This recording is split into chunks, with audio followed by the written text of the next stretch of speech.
Foi mir fantastisch. You can speak English, yes? English? Yes, English.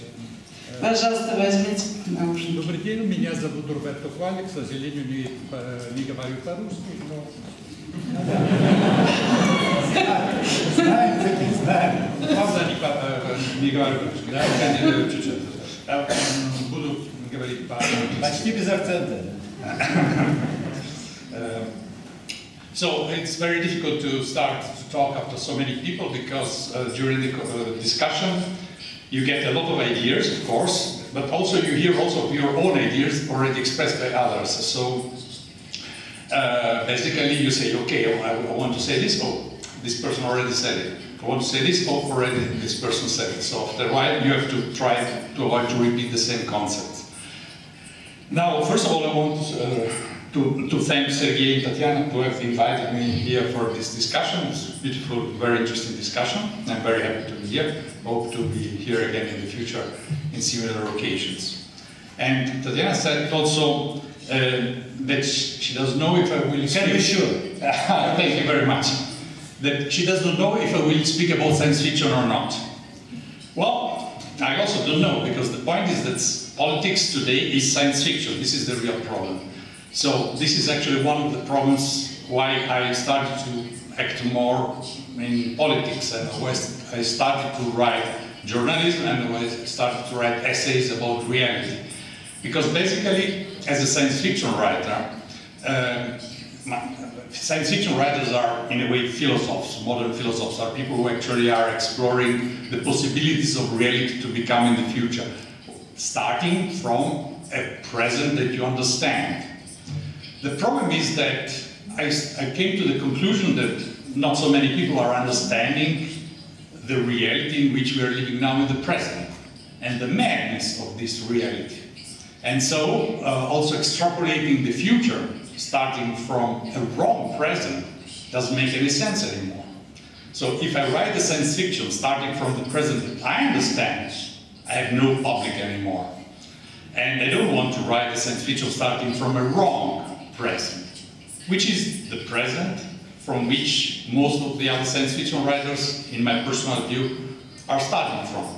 So this is also an intellectual problem. I've heard beautiful talks before by Dimitris and Giulietto about the problem of intellectuals, that intellectuals are disappearing, or they are not anymore able to grasp the reality, the essence of the current reality. And this, as a science fiction writer, for me, it becomes a critical problem for my colleagues, the science fiction writers.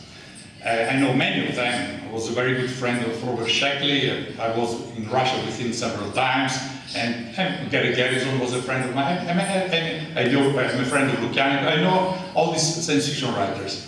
But I also know a lot of the new ones, and the very disturbing thing that I noticed in speaking with many of them is that they all live in a kind of parallel reality, which is anyway an illusory reality manufactured by the mainstream, by the Western mainstream, which nowadays has created a new parallel reality, which is a mythological reality, which is not really related to what really happens. There has been a very interesting quote immediately after 9/11, September 11, it was attributed to Karl Rove, who was then the one of the counselors of George W. Bush. And he was speaking with a journalist. If it was him, it was not completely sure, but anyway, it was a high functionary of the administration of Bush, and he said there was, a journalist trying to put in questions, and he said, listen, you got it completely wrong.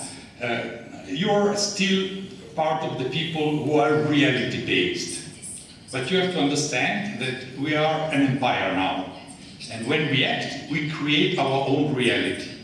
And in this, our own reality that we create, we act again. And all what you can do is just tell what we do, because we don't, there is no reality. We create the reality the way we want to exist. Now, this is quite interesting, because especially after September 11, we witness in the whole West a kind of, which I call ontological schism. You know, kind of two different ways to interpret reality, to experience reality from the public.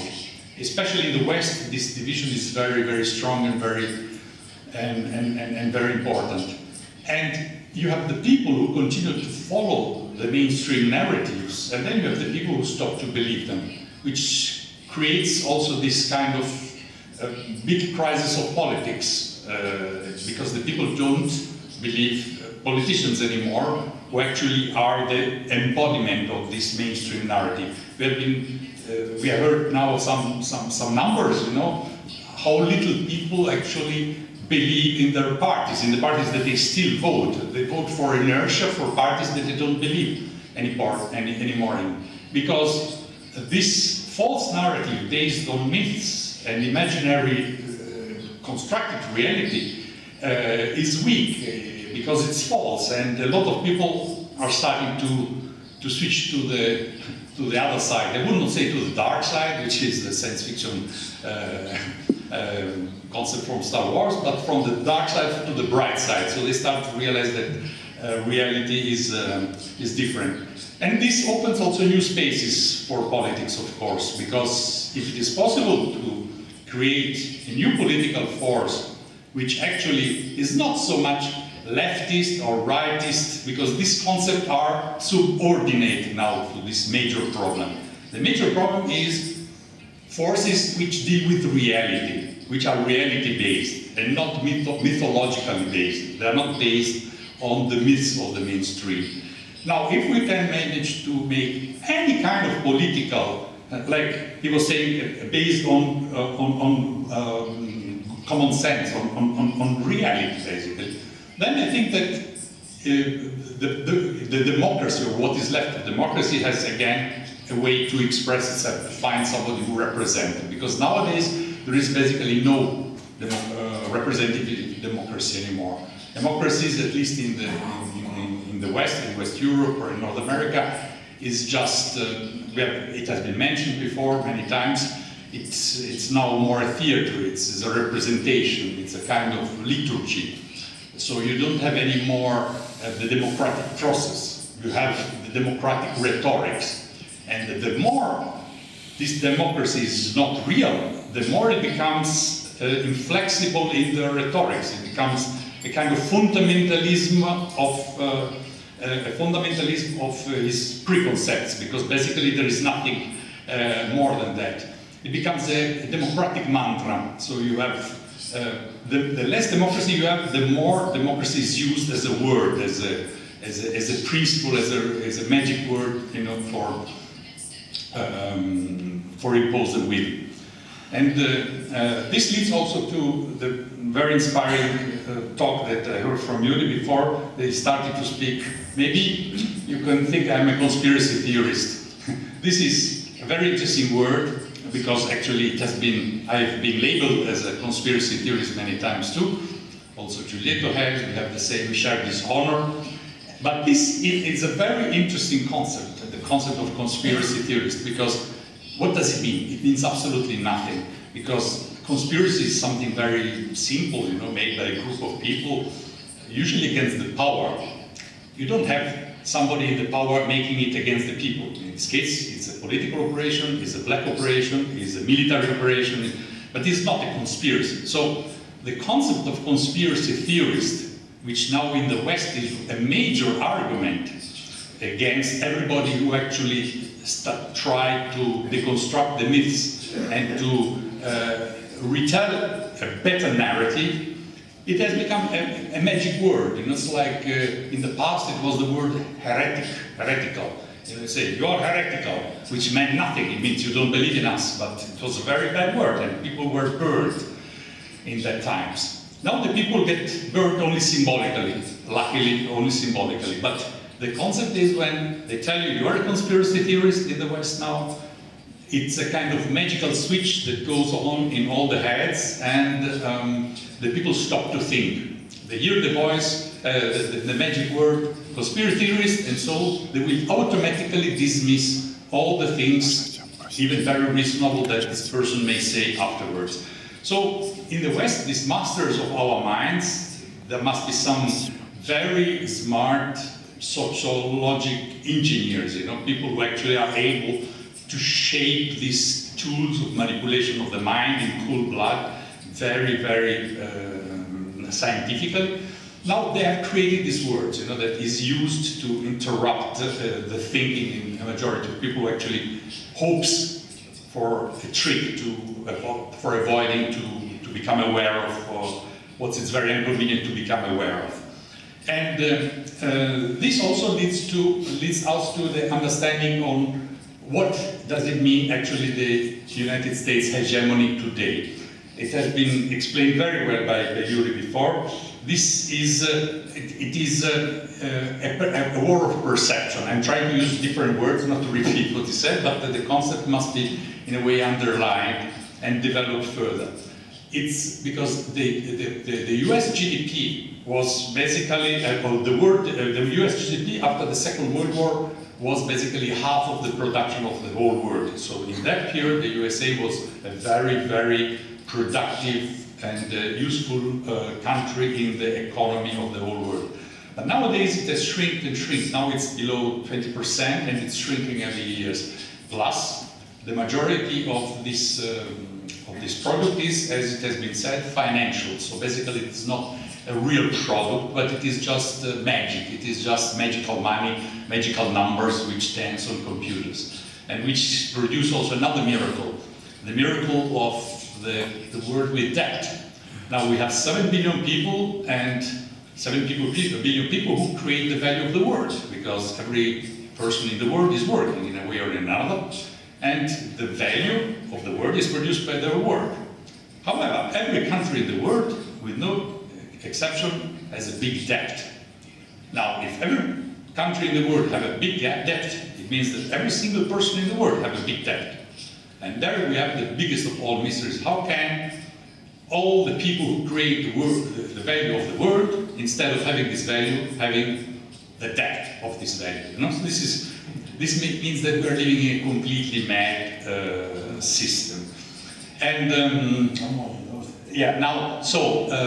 going back to this war of perception, we have on one side, so the USA, who actually is losing the hegemony over the control over the world, and from the economical point of view, and also from the military point of view, and especially from the economical point of view, they are now in a very big crisis, because up to very, very little time ago, basically all the oil which would move in the world, including the Russian oil, would be basically sold in dollars. What does it mean? You sell the oil in dollars, that you have to buy the dollars. If you have to buy the dollars, you have to give something instead in change of these dollars. So basically it happens that when you sell your own oil, you have a partner at 50% who is actually the people who give you this, who is printing these dollars. And they're not even printed, they're just magically introduced in a computer, and then suddenly you are allowed to sell your oil, giving half of the money to these people who give you these numbers without actually, not even the banknotes anymore. Now, this has been a masterpiece in a way of control, because basically by creating, it's again control of information. You control the information about the value of what is exchanged. But this has actually been the real hegemony, together with the hegemony of information, of the US for so much time, but now it seems that it is slowly crumbling, because many countries, some big countries actually, are starting to trade also oil in other currencies, And I can imagine that this can become a big problem for the USA, because the power of their hegemony relies, at least for half of its power, on this control over the global value of exchanged primary goods. The second point is the hegemony of the information, that has also been mentioned before, and this is another very crucial point, because I can see it in Italy. 20, 30 years ago, the US economical weight in the world was much bigger. And now it is not so big. However, the perception is that it is even bigger. So it's all a war of perception. It's a war of perception which is actually executed very, very scientifically by the means of Hollywood and the control in general of mass media, the big mass medias all worldwide. This could sound like a kind of commonplace, like a stereotype, but the point is that it's just only the surface of the iceberg. These things are not even secret. There has been documents and documentaries on this subject. There is a documentary made by Arte, which is a mainstream French-German TV network, who actually made a documentary called Operation Hollywood, in which they even interview the screen players of the Pentagon, the people who actually are changing the scripts of the movie to adapt them to their narratives continuously. So, majority of the works has this work of little manipulation. You just don't manipulate the whole movie. You just put a few little ideas here and there, and overall, in the production of millions of hours of mainstream audiovisual information which you are streaming all over the world, you produce an effect, because actually you shape beliefs and you create myths, and basically you suggest feelings. I make just a little example of, actually I wrote a book about this issue recently, a book called, in Italian, Il fondamentalismo hollywoodista, which means Hollywoodistic fundamentalism, which is basically the creation of this invisible ideology in which we all live, if we realize it or not, but we live there. And I hope that one day it will be translated in Russian. And in this book I analyze all the tricks that are used, well, the one that I could recognize at least, in order to manipulate our minds and to create a narrative. And I will make just one little example now, just a very simple one. There was a famous film, Argo, about the operation of freeing some Canadian secret agency in Iran after the, or American secret agency, I don't remember, after the Iranian Revolution. And the film with Brad Pitt is very well made. And in the first 30 seconds of the film, there is a voice who tells you the reality for what it is. This is the very interesting, smart idea. It is not telling lies. It is telling you there was an oppressive regime which was corrupted and influenced by the American. I mean, all the truth is just put there in a few sentences, very well described. And then, for the rest 2 hours of the film, you see very dangerous Iranians all the time. So, an image is worth 1,000 words, and a film is probably some millions of images. So you can make the calculation how many.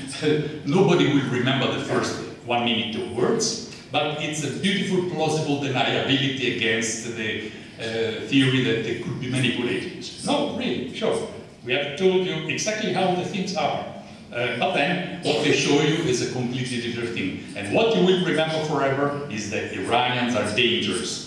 And this is actually the meta-information that is between the lines in the way it is filmed and something like that. This is just a little example, but it multiply this by thousands and thousands of films.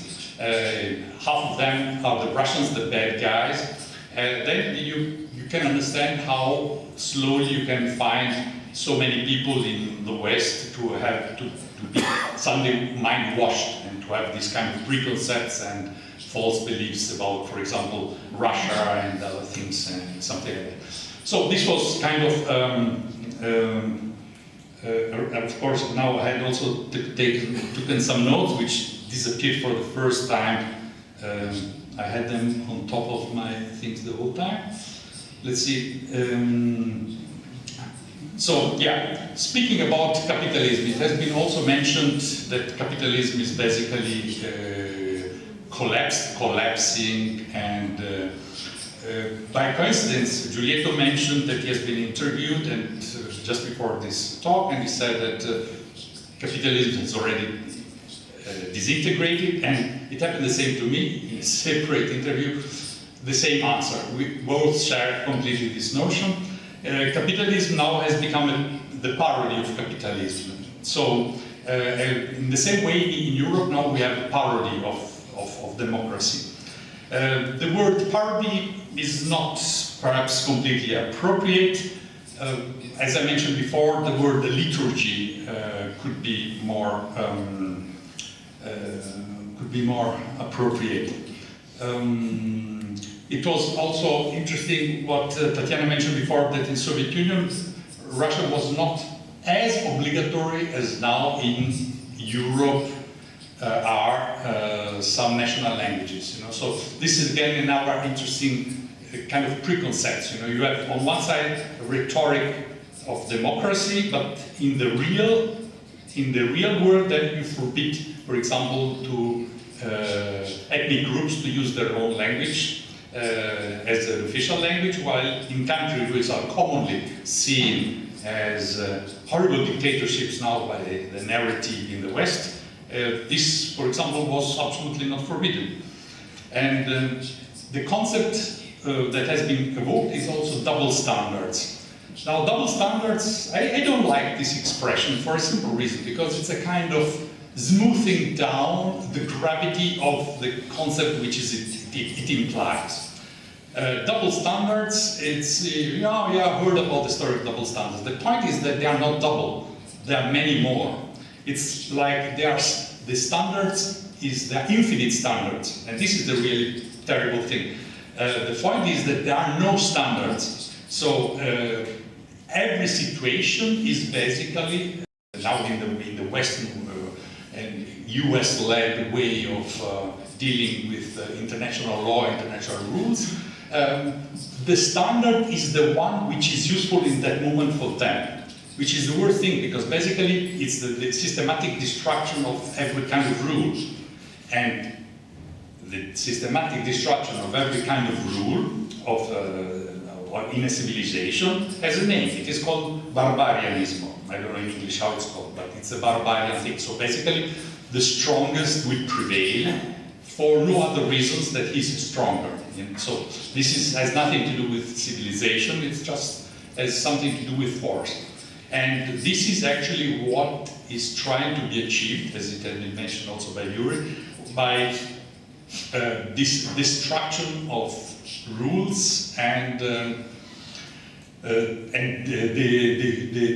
with the humanization and the socialization processes. Well, I think I mentioned most of my points. Just to add a little thing more about this destructions going on the social level, we witnessed now in the West the paroxystical amplification of microscopic problems. For example, you know, the problems of now sexual harassment has become very popular in the last weeks. There has been a British politician who had to resign from his office because he had touched the knee of a colleague, a woman, 20 years earlier. So he had to resign. He's a politician. But at the same time, we have politicians who have been bombing other countries, killing people in the tens or hundreds of thousands, on the pretext of false information. So actually, we call them lies. So they committed crime or wars, and these people, they kept their prestige. They kept all their prestige, unlike the person that touched the leg of a woman 20 years earlier. Now this is very interesting, you know, because it's the magnitude of the two phenomena, you know, actually collide. So basically this is a symptom of a completely psychopathic society, because to consider a so much worse crime, you know, to have touched, you know, a knee 20 years earlier than to have bombed an entire country with depleted uranium, so actually killing people even afterwards with you know, the pollution, the radioactive pollution that you have. But they are Arabs. Sorry? They are Arabs. It's not a normal country. Well, okay. I wanted to make a joke, but you made it already. So, well, yes, this. Okay, I lost the track, but I think that I said most of my things. Yeah. Okay, I think I can conclude without.